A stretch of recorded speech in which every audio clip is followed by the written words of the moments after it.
em Roraima, não é? Saudações, amado mestre Danilo Palar Lemos. Coloque aí, Madson, o nome do seminário para me divulgar. O seminário que o Madson é diretor em Roraima, certo? E você pode já estar entrando em contato com o Madson, você que é aí de Roraima, você que é da região Nordeste, aí próximo de Roraima também, para poder justamente ter essa oportunidade, tá? De vir a estudar teologia aí com o Madson. É o Instituto Iavé, em Boa Vista, Roraima. Instituto Iavé, em Boa Vista, Roraima, está à sua disposição, oferecendo para você cursos extraordinários, como a especialização que o Nadso ministra, leciona de escatologia, e você pode ter um curso cada vez mais amplo para você avançar. Estamos ofertando especialização em escatologia bíblica. Entre em contato com o Instituto Iavé. Esse instituto tem meu aval. Breve vou estar construindo conteúdos também para o Instituto Iavé. Vamos falar de Massoura Parva? Você sabe o que é Massoura Parva? Você sabe o que é a Massoura? Você sabe o que é a Massoura Parva? Hoje você vai saber aqui nessa live. Vou tratar sobre isso. O texto massorético, tá? O texto bíblico do hebraico, o texto que é oficial, não é? Para o contexto da etimologia, do contexto hebraico, ele tem um mecanismo que é conhecido pelo nome de Massoura. Então, Massoura é um mecanismo. E a Massoura, ela foi responsável, podemos dizer, pela uniformização, tá? Praticamente completa dos textos bíblicos, que foram canonizados pelo próprio judaísmo, ainda desde o primeiro século do período da era cristã. O texto da Bíblia hebraica, por exemplo, que se tem hoje, por exemplo, a Bíblia hebraica de Sturganson, né? Que é praticamente a mesma desde a época lá do florescimento da atividade massorética, e que foi ocorrido, inclusive, em torno do século VII, é um texto muito significativo, mas eu estou só atendendo aqui uma pessoa e já vou voltar. Um aluno aqui.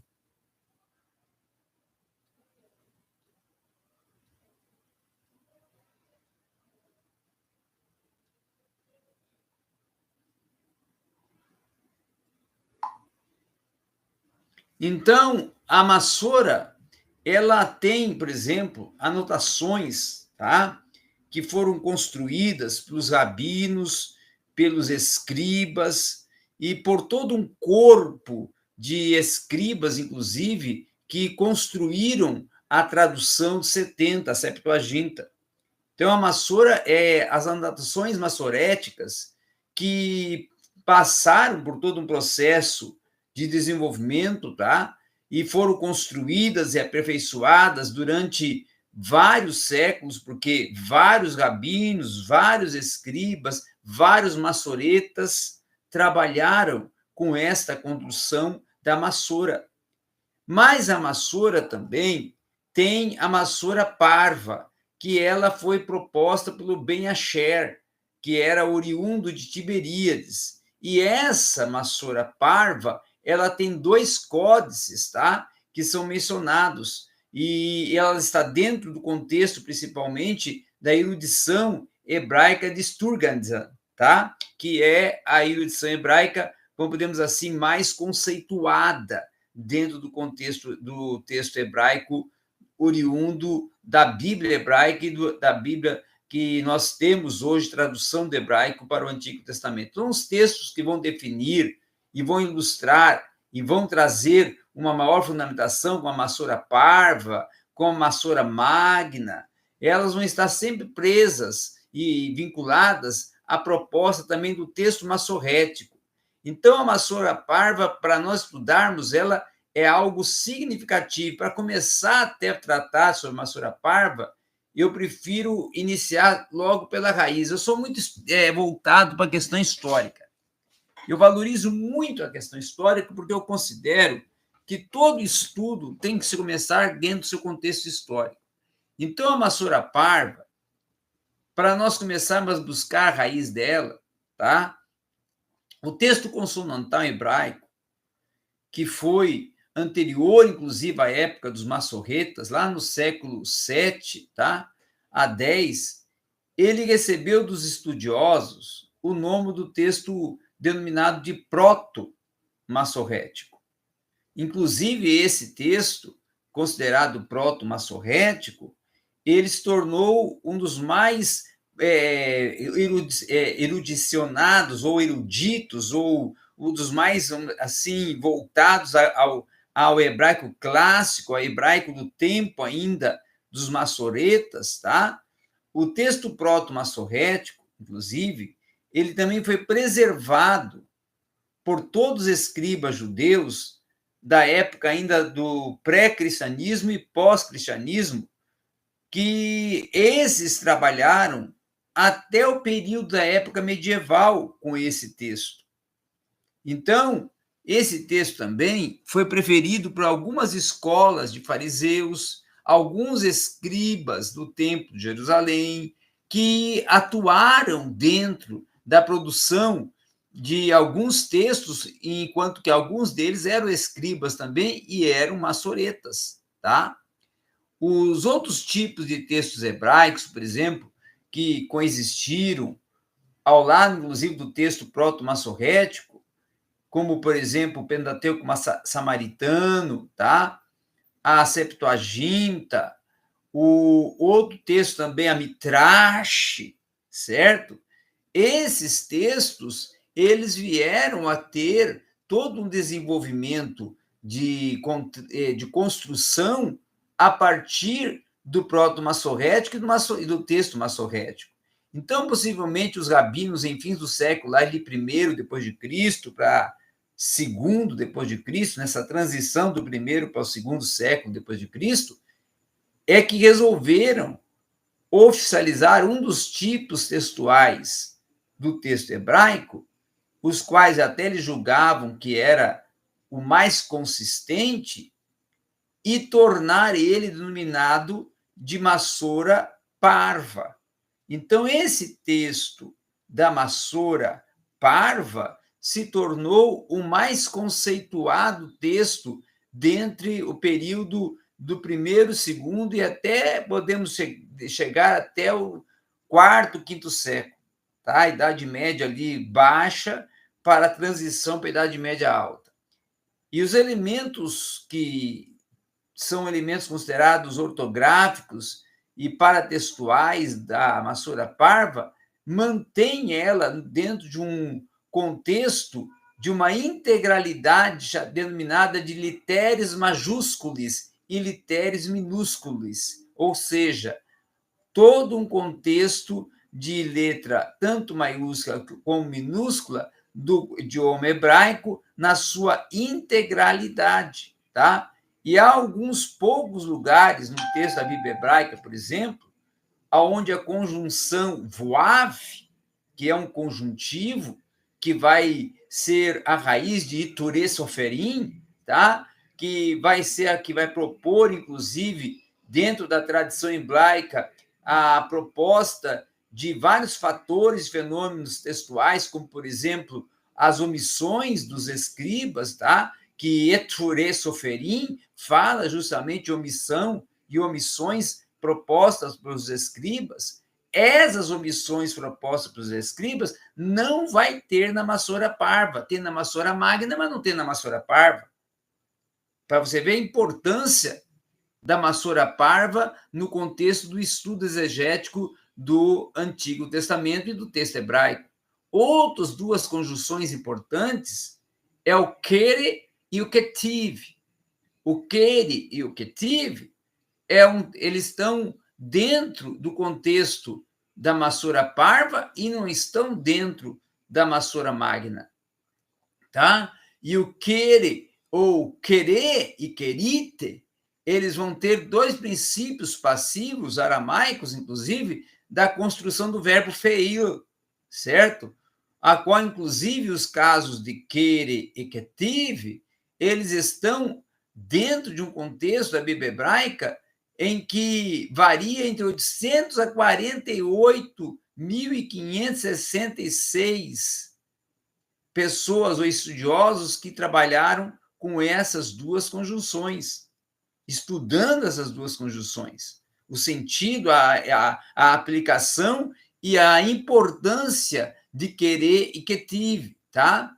De acordo com alguns eruditos até, os casos implícitos em querer e quetive no texto bíblico estão relacionados justamente a quê?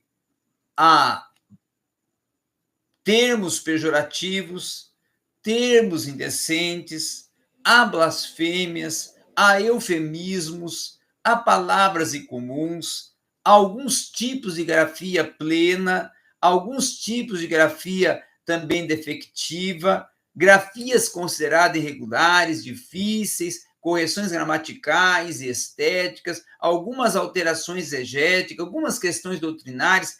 Todo esse contexto está dentro do querer e do caso querer e do caso quetive, dos dois casos, querer e quetive, ok? Vamos agora ver aqui como que está esse diálogo aqui, esse diálogo tão importante que é o diálogo com o participante aqui no chat. O Natsu fala, isso mesmo, meu líder. Natsu Maia, estamos ofertando especialização em escatologia bíblica. Muito bem, é extremo norte do Brasil, Roraima, hoje conosco aqui na live. Muito bem, continuando a falar de Massora Parva, falamos também agora do termo Severim.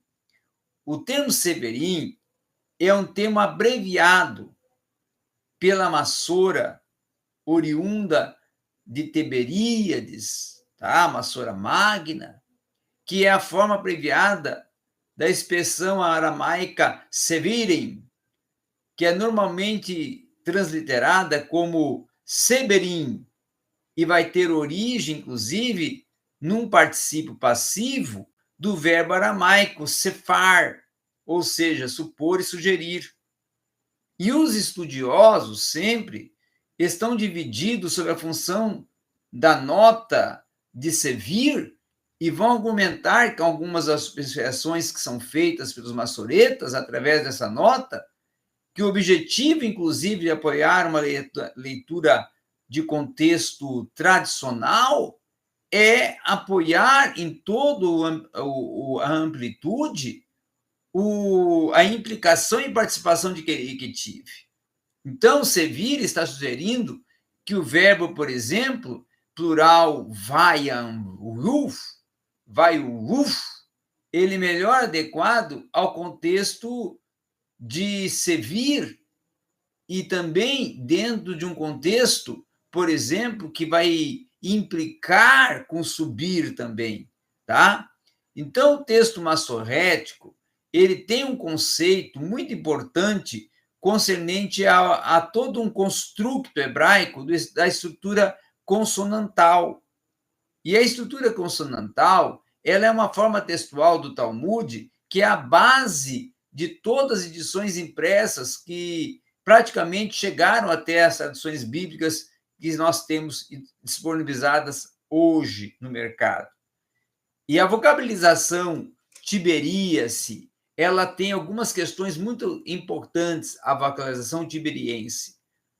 Por exemplo, os maçoretas, que desenvolveram 3 tipos, inclusive, de sistemas de vocalização do texto consonantal hebraico, cada qual, inclusive, desenvolvido em épocas e lugares diferentes, como o babilônico, o palestino e o tiberiense, os últimos do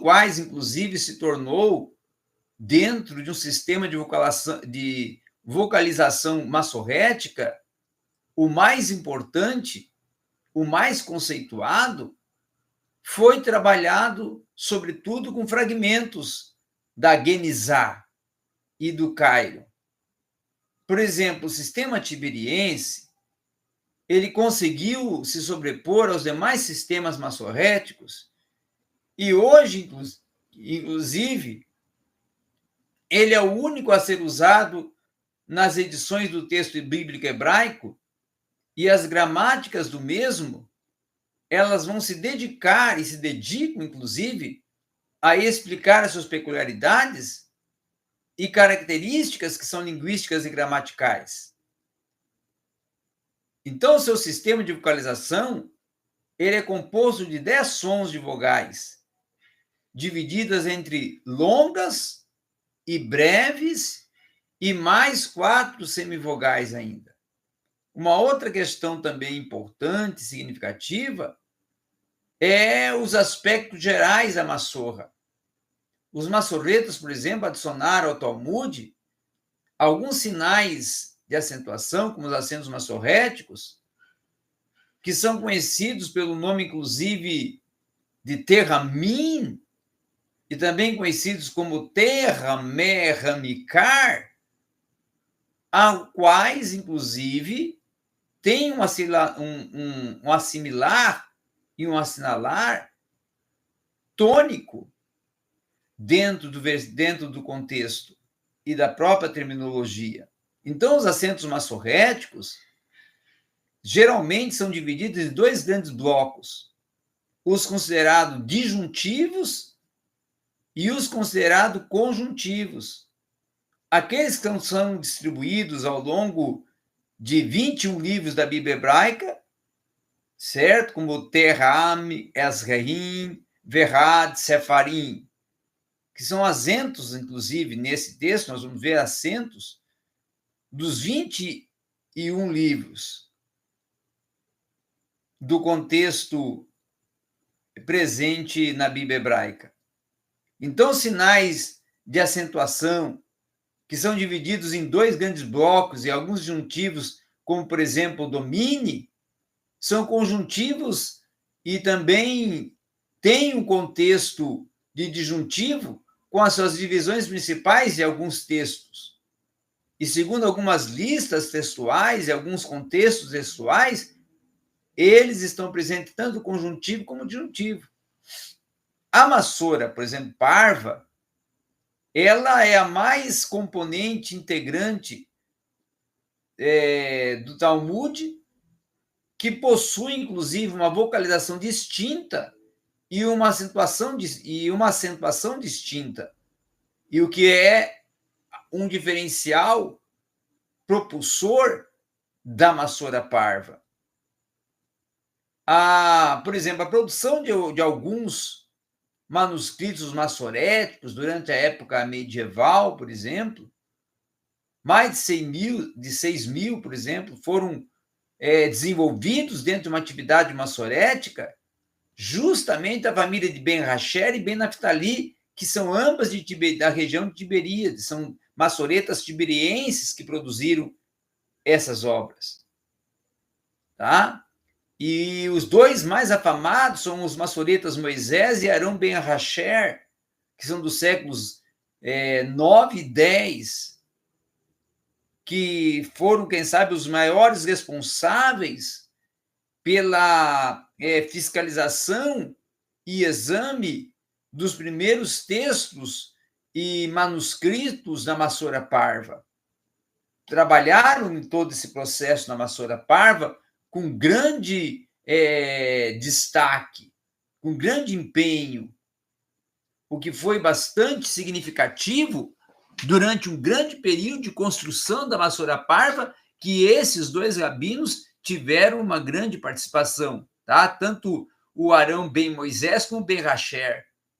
Uma outra questão também de fato histórico e importante e também de contexto gramatical é falar do Códice de Alepo, né? O Códice de Alepo, que é um manuscrito conhecido como o Códice Alepo, que abrange, inclusive, todo o texto da Bíblia hebraica. E tem algumas Bíblias hebraicas que foram traduzidas que são totalmente autenticadas pelo Códice de Alepo.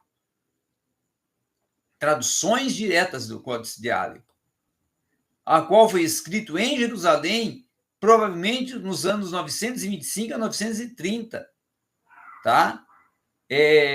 Depois de Cristo.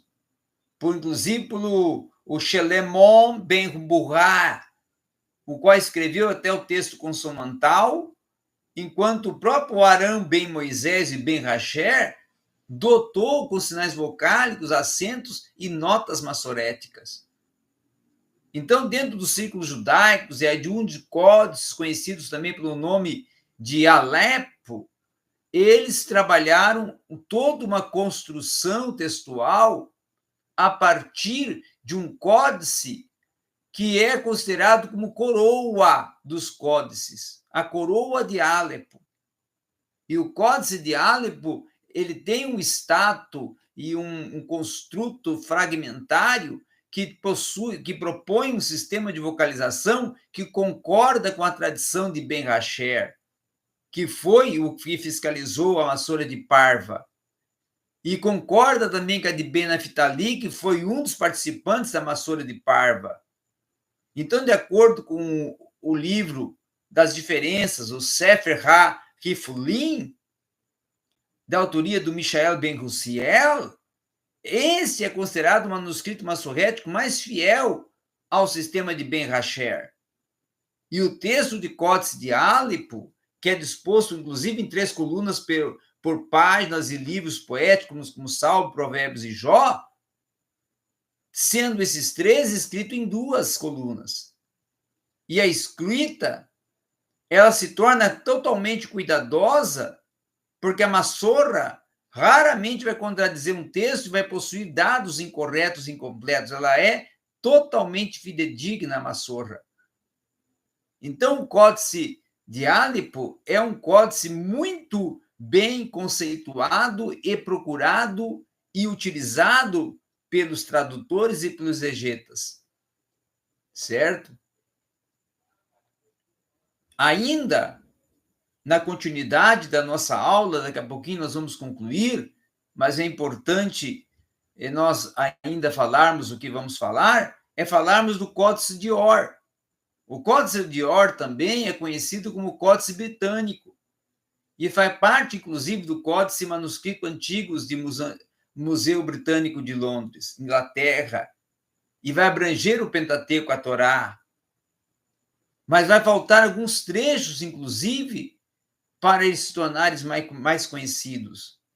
E aí vem a vocalização e a própria tradição de Ben Rasher, da Massora, do Códice de Ber, que vai se referir, inclusive, a Moisés Ben Rasher. Algumas variantes textuais desse manuscrito vão ser citadas e mencionadas dentro da edição crítica da Bíblia hebraica. E o outro códice é o Códice do Cairo, dos profetas. Esse códice vai conter, por exemplo, somente os profetas anteriores de Josué até 2 Reis, e o posterior, Isaías e Malaquias. E esses serão compostos por volta de 895 a 896 por Moisés Ben Rasher, o qual vai ser responsável pelo manuscrito massorrético. Então, a Massorra Magna, que é muito curta e é escrita desde o Códice de Alepo, como o Códice de Ber também, e de Or, é um texto escrito em 3 colunas, tá? O outro códice também que eu gostaria de mencionar aqui é o de Leningrado. O Códice de Leningrado, por exemplo, ele tem uma importância e um significado muito significativo para nós estarmos aqui falando, para nós estarmos aqui tratando, que é o Códice de Leningrado, que também é conhecido como Códice de El, que é um manuscrito massorrético mais antigo, inclusive, da Bíblia hebraica, e contendo ele a totalidade do seu texto, e foi escrito por volta ali de 1008 a 1009 por Shemiel Ben Yaakov, no Cairo, Egito. E esse escriba afirma no colofão de códice que ele fizer o seu trabalho de acordo com os livros de Melamed, o mestre, Haron, Ben Moshe e Ben Hasher. Então, ele é discípulo, não é? É Talmud de Ben Hasher. Então, aí está a importância, está o significado desses desses códices que nós estamos tratando e da participação por trás de todos esses códices como fundamento da Massora Parva, certo? Eu vou encerrar, já deu 28h41 de live, eu vou encerrar, mais tarde, quem sabe eu volto, para conversarmos mais um pouco ao vivo, porque eu tenho uma aula para dar para um grupo de alunos e daqui a pouquinho eu vou estar com eles e aí, mais tarde, quem sabe depois dessa aula, a gente volta para conversar mais um pouco com vocês ao vivo. Obrigado a todos que participaram, que deram seu like e que estiveram conosco, dando esse contributo tão significativo. Shalom Adonai.